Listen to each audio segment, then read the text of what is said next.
चाहे ब्रह्मा कहो चाहे विष्णु कहो महादेवा, ओम नमो भगवते वासुदेवा, ओम नमो भगवते वासुदेवा। हरे कृष्णा। संगीता धर्म सागर परिवार से जुड़े सभी भक्तजनों का दिल से बहुत बहुत स्वागत है। तो आइए सुनते हैं आज की कार्तिक मास की पुण्य फल देने वाली कथा और महात्म्य। हे प्रिय भक्तों, आज करवा चौथ की आप सभी को बहुत बहुत शुभकामनाएं। हमारे चैनल पर करवा चौथ की संपूर्ण व्रत कथा भी पोस्ट कर दी गई है, तो आप सभी भक्तजन इस कथा को सुनने के बाद उसे अवश्य सुनिएगा और सुनकर अपना प्यार और आशीर्वाद जरूर दीजिएगा।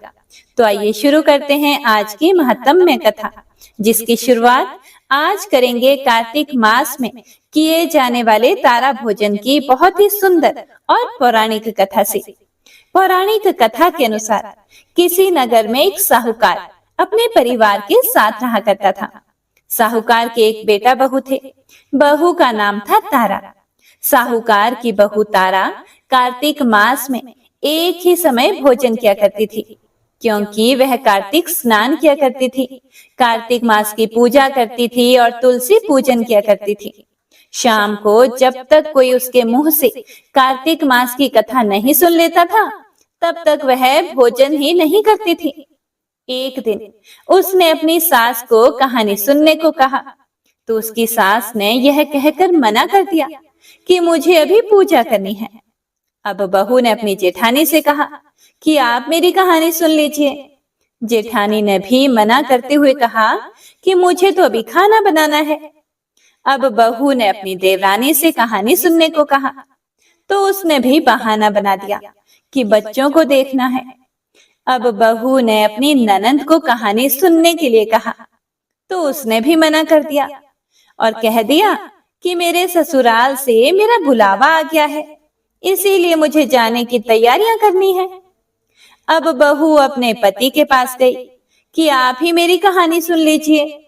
तब उसके पति ने भी उसे यह कहकर मना कर दिया कि मुझे तो व्यापार देखना है, मेरे पास कहानी सुनने का समय ही कहाँ है। उसकी यह मनोदशा देखकर भगवान स्वयं उसके लिए स्वर्ग से विमान भेजते हैं।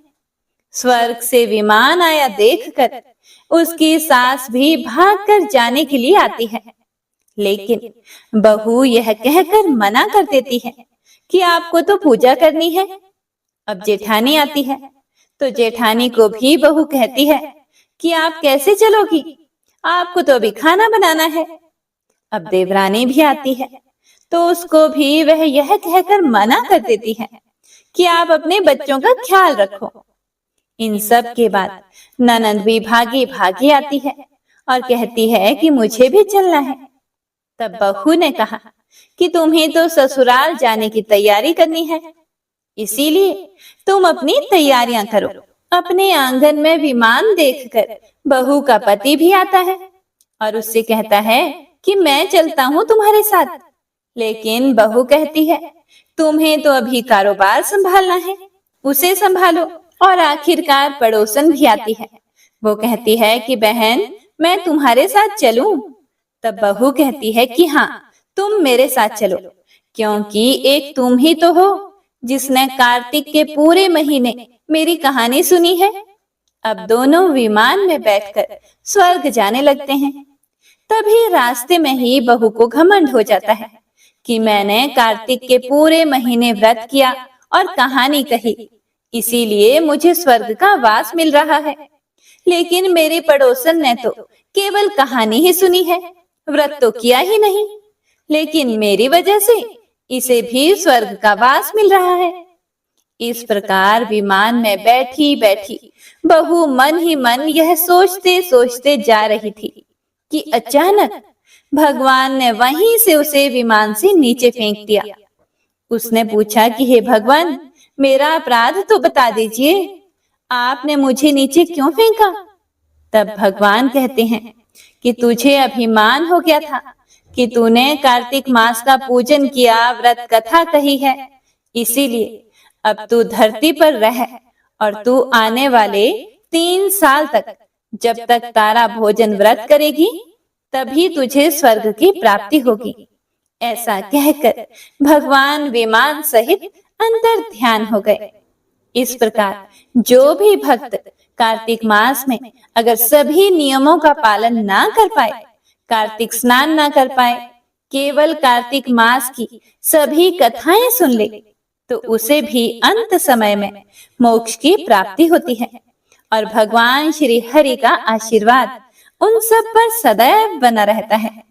हे भगवान श्री हरि विष्णु, कथा को सुनने वाले, सुनाने वाले और हुंकारा भरने वाले अपने सभी भक्तों पर अपना आशीर्वाद और कृपा दृष्टि हमेशा बनाए रखना। जय श्री हरि विष्णु। ओम नमः शिवाय। हे प्रिय भक्तों, तो आइए अब सुनते हैं कार्तिक मास महात्म्य में आगे का अध्याय। इसके बाद हम कार्तिक स्नान की एक बहुत ही सुंदर कथा भी सुनेंगे। ओम नमो नारायणाय। शौनक आदि 88,000 ऋषियों से श्री सूत जी महाराज ने कहा, श्री ब्रह्मा जी से अब तक के 5 अध्यायों में विभक्त कथा सुनकर देव ऋषि नारद जी गदगद हो गए। वे ब्रह्मा जी को प्रणाम करके विनम्र भाव से बोले, नारायण नारायण। हे पितामह, अब कृपया करके कार्तिक मास के महात्म्य का विस्तार पूर्वक वर्णन कीजिए। नारद जी के मुख से यह सुनकर श्री ब्रह्मा जी बोले, हे पुत्र नारद, तुम तो बहुत ही उदार और सभी प्राणियों का भला चाहने वाले हो, इसीलिए मृत्यु लोक के निवासियों के भले के निमित्त ऐसे ऐसे प्रश्न पूछ रहे हो। तो सुनो, आज मैं तुम्हें ऐसी कथा सुनाता हूँ जिसके पढ़ने और सुनने मात्र से ही समस्त पापों का नाश हो जाता है। अपनी बात को आगे बढ़ाते हुए श्री ब्रह्मा जी ने कहा, हे पुत्र नारद, ध्यान से सुनो। साधु संतों का सत्संग अति पावन और दुर्लभ होता है। यह सांसारिक भय को दूर कर देता है और ज्ञानी ध्यानियों को मोक्ष प्रदान करता है। जिसकी जैसी कामना होती है उसकी वह कामना भी पूरी हो जाती है। जिस तरह से गंगा जी पापों को धो देती हैं और सूर्य पापों को भस्म कर देता है, ठीक उसी प्रकार संत समागम पाप, ताप और दीनता तीनों को ही नष्ट कर देता है। आधे क्षण का साधु समागम भी मोक्ष प्रदान करने वाला होता है। हे प्रिय भक्तों, इतनी बात सुनकर तमाम ऋषि और मुनियों ने कहा, हे सूत जी, अब आप कृपया करके कार्तिक मास महात्म्य का इतिहास और प्रसंग सुनाने की भी कृपा कीजिए। तब श्री सूत जी महाराज बोले, हे ऋषियों, एक समय चंद्रबदनी और कमल के समान कमल नयनी श्री सत्यभामा ने मन ही मन में विचार किया कि अहो, मैं कितनी धन्य हूँ जिसके पतिदेव स्वयं त्रिलोकीनाथ भगवान मधुसूदन हैं और वे 16,108 रानियों में सबसे बढ़कर मुझे ही प्रेम करते हैं। जिस कल्प वृक्ष की पृथ्वी पर बसने वाले प्राणी बात तक नहीं जानते, वह कल्प वृक्ष स्वयं मेरे आंगन में लगा हुआ है। ऐसा विचार करके सत्यभामा ने एक दिन भगवान श्री कृष्ण से कहा, हे प्रभु, मैं आपसे एक बात पूछती हूँ और उम्मीद करती हूँ कि आप मेरे हित के लिए मेरे इन प्रश्नों का उत्तर देने की कृपा करेंगे। सत्यभामा की ये बातें सुनकर भगवान श्री कृष्ण सत्यभामा का हाथ पकड़कर कल्प वृक्ष के नीचे ले गए और भगवान ने कहा, हे सत्यभामा, मैं अपनी सभी रानियों में तुम्हें ही सबसे प्रिय मानता हूँ। मैंने तुम्हारे स्नेह के वश में इंद्र से विरोध करके यह कल्प वृक्ष स्वर्ग से तुम्हारे आंगन में लगा दिया है। मैं तुम्हारे लिए ना देने वाली अदेय वस्तु भी दे सकता हूँ और ना कहने वाली बात भी कह सकता हूँ। इसीलिए अगर तुम मुझसे गुप्त से गुप्त बात भी पूछोगी तो भी मैं वह तुम्हें बता दूंगा।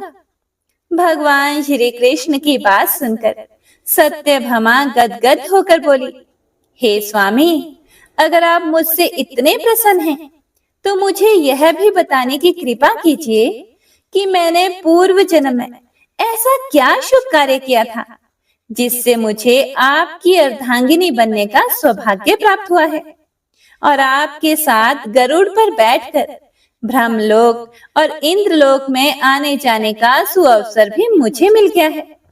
हे नाथ, पूर्व जन्म में मैं कौन थी और किसकी कन्या थी? आप मुझे विस्तार पूर्वक सुनाने की कृपा कीजिए।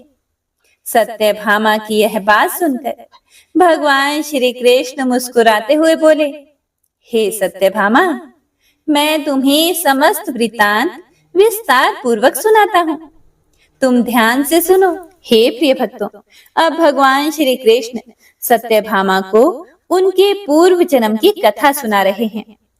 सतयुग के अंत में मायापुर नगर के अत्रि कुल में देव शर्मा नामक 4 वेदों, 6 शास्त्रों और 18 पुराणों के ज्ञाता एक ब्राह्मण रहा करते थे। वह भगवान सूर्य नारायण का अनन्य भक्त था और रात दिन अतिथियों की सेवा में लगा रहता था। उसकी कोई संतान नहीं थी और फिर बड़ी आयु में उसे एक कन्या प्राप्त हुई जिसका नाम उसने गुणवती रखा। देव शर्मा ने अपने एक शिष्य जिसका नाम चंद्र प्रकाश था, उसके साथ अपनी कन्या गुणवती का विवाह कर दिया। चंद्र प्रकाश अपने ससुर की अपने पिता के समान ही सेवा किया करता था। एक दिन देव शर्मा अपने दामाद को साथ लेकर लकड़ियां काटने वन को गया। वन में उन्होंने इधर उधर फिरते हुए एक महाभयानक राक्षस को देखा। उसको देखकर उन दोनों के हाथ पैर फूल गए और भागने में असमर्थ होने के कारण वे दोनों उस राक्षस के हाथों मारे गए। लेकिन उस क्षेत्र और अपनी भक्ति के प्रभाव के कारण वे मेरे वैकुंठ धाम को चले आए। जैसे मेघ द्वारा बरसा हुआ जल सभी नदियों द्वारा समुद्र में प्रवेश कर जाता है, ठीक उसी तरह श्री गणेश, शिवजी भगवान, सूर्य देव और श्री हरि, इनमें से किसी भी देवता की भक्ति और उपासना करे वह हमें ही प्राप्त होता है। इसी से वह सूर्य भक्त हमारे दूतों के द्वारा पुष्पक विमान में बिठाकर हमारे लोक में पहुंचा दिए गए। इधर उन दोनों के मरने की खबर सुनकर गुणवती ने बहुत विलाप किया और रो रो कर कहने लगी, हे पिता, हे पति देव, अब मैं कैसे जीवित रह सकूंगी? हाय, हे नाथ, तुम मुझे किसके भरोसे छोड़कर कहां चले गए हो? अब मेरे खाने पीने का प्रबंध कहां से हो सकेगा? हे तात, मेरा कौन ठिकाना है? इस प्रकार गुणवती विलाप करती हुई पृथ्वी पर गिरकर मूर्छित हो गई और जब उसे होश आया तो घर का सब सामान बेचकर उसने अपने पति और पिता की अंत्येष्टि क्रिया की। फिर संसार से वैराग्य लेकर भक्ति में लीन रहने लगी। इस प्रकार करते करते कार्तिक मास आ गया। तब वह विधि विधान से कार्तिक मास का स्नान करने लगी और साथ ही साथ एकादशी का व्रत भी करने लगी। यह दोनों ही व्रत भगवान को अति प्रिय हैं और मुक्ति तथा ऐश्वर्य प्रदान करने वाले हैं। इस प्रिय कार्तिक मास में तुला के सूर्य में जो प्रातः काल स्नान, जागरण और दीपदान करते हैं, उनके जन्म जन्मांतर के पाप नष्ट हो जाते हैं। जो मंदिर में प्रातः काल झाड़ू लगाते हैं, भगवान का पूजन करते हैं, वे जीवन मुक्त हो जाते हैं, अर्थात बार बार जीवन मरण के बंधन में नहीं बंधते। जो कार्तिक मास में तुलसी जी का पौधा लगाकर उसकी पूजा अर्चना करते हैं, दीप दान करते हैं, वे फिर इस संसार में दोबारा जन्म नहीं लेते। हे सत्यभामा, एक दिन गुणवती ज्वर से पीड़ित हो गई और असहनीय पीड़ा में भी दुर्बल शरीर होते हुए भी वह गंगा स्नान को कष्ट सहते हुए गई। स्नान करने के लिए गंगा जी में प्रवेश करते ही शीत के कारण उसका सारा शरीर थर थर कांपने लगा और वह शिथिल होकर वहीं गिर पड़ी। उसी समय भगवान विष्णु के दूत सुंदर विमान लेकर आए और उसे विमान में बिठाकर विष्णु लोक को ले गए। यह सब कार्तिक के स्नान और व्रत का ही प्रभाव था। और त्रेता युग के पश्चात द्वापर युग आया। इसीलिए हे सत्यभामा, पृथ्वी पर कंस जैसे दैत्यों ने महा उत्पात किया। उस समय श्री ब्रह्मा जी आदि समस्त देवताओं द्वारा प्रार्थना किए जाने पर पृथ्वी का भार उतारने के लिए मैंने कृष्ण अवतार धारण किया। उस समय जितने भी हमारे विष्णुगण थे, वे मेरे साथ में यादवों के रूप में ग्वाल बाल होकर पृथ्वी पर अवतरित हुए। देव शर्मा जो तुम्हारे पिता थे, वह भी पृथ्वी पर अवतरित हुए। और हे सत्यभामा, उस जन्म में देव शर्मा का नाम सत्राजित हुआ और चंद्र प्रकाश पृथ्वी पर जन्म धारण करके इस जन्म में अक्रूर जी हुए। तुम उस जन्म में गुणवती थी, अब तुम ही इस पृथ्वी पर जन्म धारण कर सत्यभामा हुई। और कार्तिक मास में किए गए व्रत स्नान दान से ही तुम हमारी प्रिया हुई हो। तुमने आजन्म तुलसी जी के वृक्ष को सींच कर उसका पालन किया। इसी से तुम्हारे आंगन में आज कल्प वृक्ष है। और कार्तिक मास में तुमने जो दीप दान किया था, इसी से तुम्हारे घर में लक्ष्मी जी का प्रकाश है। कार्तिक मास में व्रत आदि करके जो तुमने काया कष्ट सहन किया था, उसी से तुम मेरी अर्धांगिनी हुई। जो कोई कार्तिक मास में व्रत आदि करता है, वह मुझे तुम्हारे ही समान प्रिय हो जाता है। हे प्रिया, अन्य दूसरे जप तप यज्ञ दान आदि कार्तिक मास के 16वें भाग के बराबर भी नहीं होते। हे प्रिय भक्तों, श्री सूत जी महाराज आगे बोले कि भगवान श्री कृष्ण सत्यभामा जी को उनके जन्म का पूर्व वृतांत सुनाकर मौन हो गए। ओम नमो नारायणाय। तो आज का यह अध्याय यहीं समाप्त होता है। इससे आगे का वृतांत आप अगले अध्याय में सुनिएगा। हे प्रिय भक्तों, तो आइए अब सुनते हैं कार्तिक स्नान की एक बहुत ही सुंदर कथा। किसी गांव में एक साहूकार था और उसका एक बेटा और बहू भी थी। बहू कार्तिक माह में रोज सवेरे उठकर गंगा स्नान के लिए जाती थी। सुबह जल्दी जाते समय वह किसी भी पराये पुरुष का मुंह नहीं देखती थी। एक राजा का बेटा भी सुबह सवेरे गंगा स्नान के लिए जाता था। वह हैरान होता कि मैं इतनी जल्दी उठता हूँ स्नान के लिए, लेकिन कोई है जो मुझसे भी जल्दी उठकर नहा लेता है।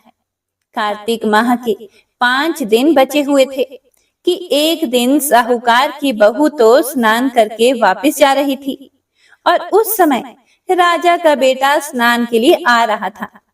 आवाज सुनकर वह जल्दी जल्दी जाने लगी, लेकिन जल्दबाजी में उसकी माला मोजड़ी छूट गई। राजा के बेटे ने उसकी माला मोजड़ी उठा ली और सोचने लगा कि जिस स्त्री की यह माला मोजड़ी इतनी सुंदर है, वह स्त्री कितनी सुंदर होगी। उसने पूरे गांव में मुनादी करवा दी कि जिसकी भी यह माला मोजड़ी है, वह 5 रात मेरे पास आएगी।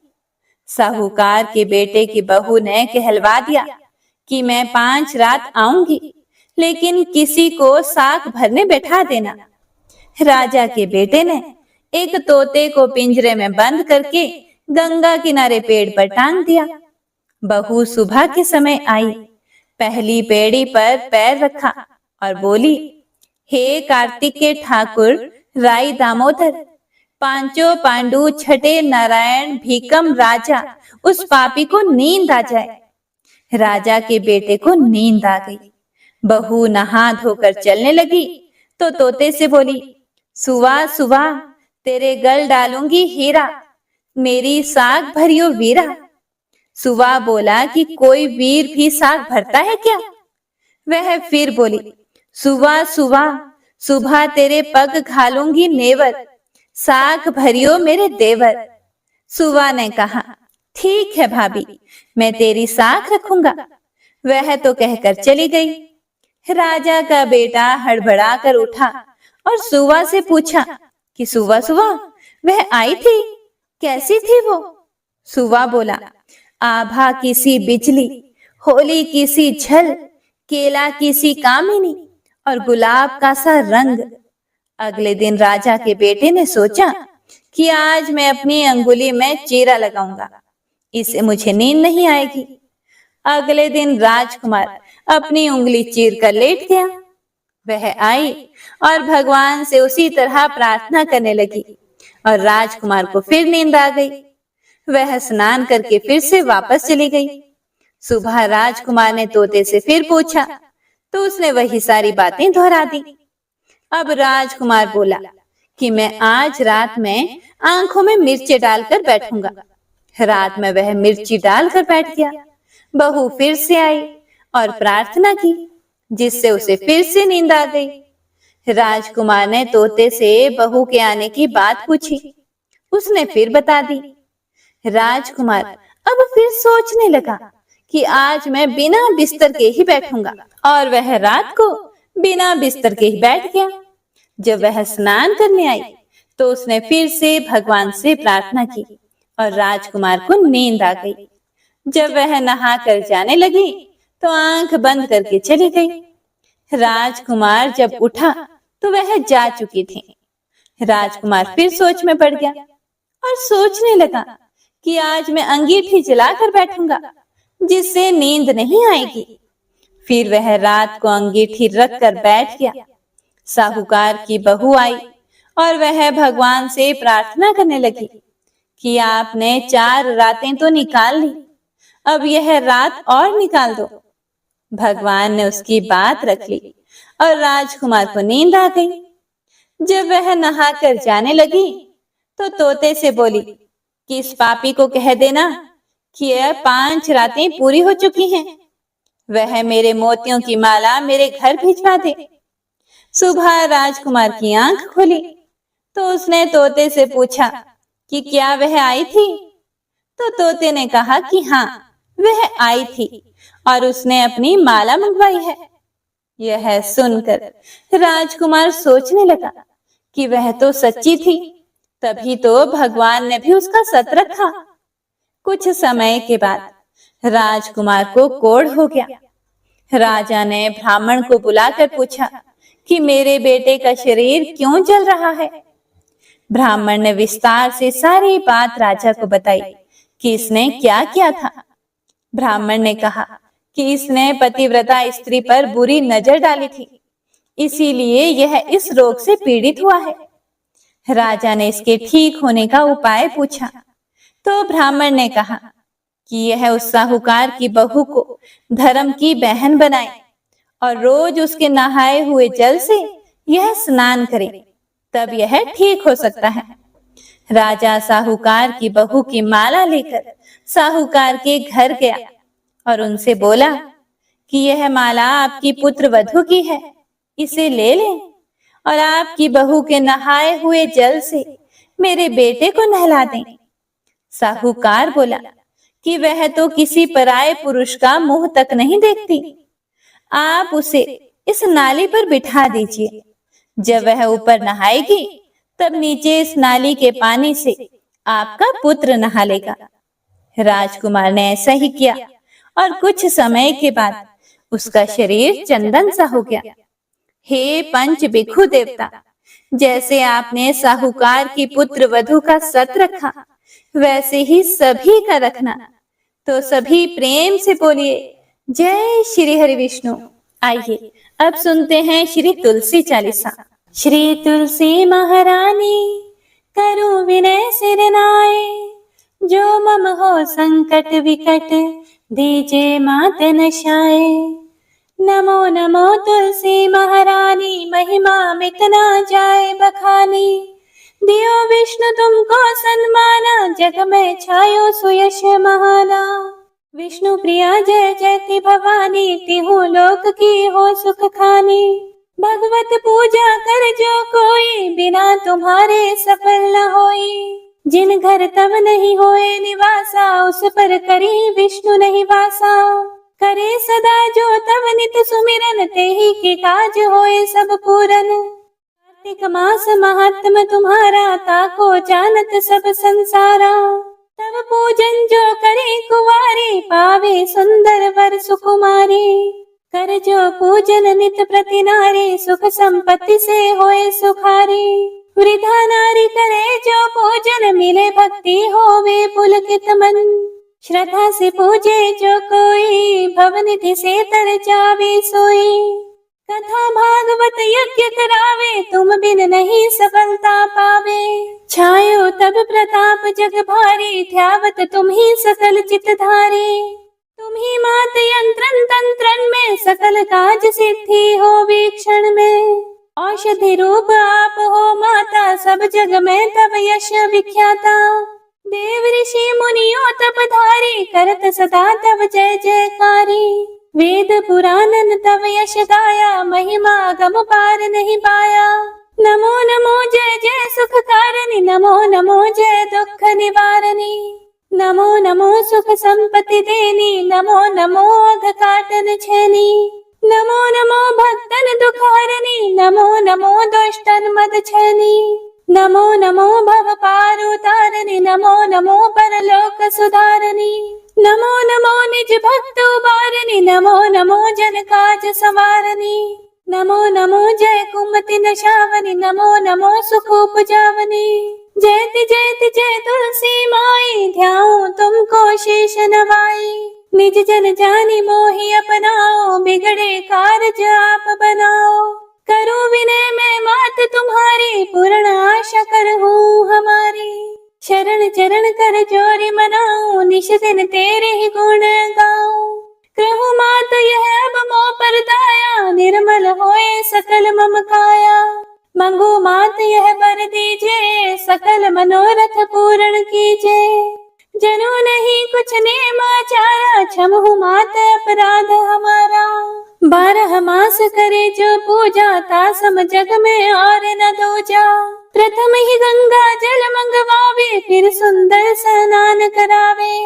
चंदन अक्षत पुष्प चढ़ावे, धूप दीप नैवेद्य लगावे। करे आचमन गंगा जल से, ध्यान करे हृदय निर्मल से। पाठ करे फिर 40 की, स्तुति करे मात तुलसा की। यह विधि पूजा करे हमेशा, ताके तन नहीं रहे कलेशा। करे मास कार्तिक का साधन, सोवे नित्य पवित्र सिद्ध हुए जाहि। है ये कथा महा सुखदाई, पढ़े सुने सो भव तर जाए। तुलसी मैया तुम कल्याणी, तुम्हारी महिमा सब जग जाने। भावना तुझे मनित नित ध्यावे, गागा कर मां तुझे रिझावे। यह श्री तुलसी 40 पाठ करे जो कोई, गोविंद सो फल पावहि, जो मन इच्छा होए।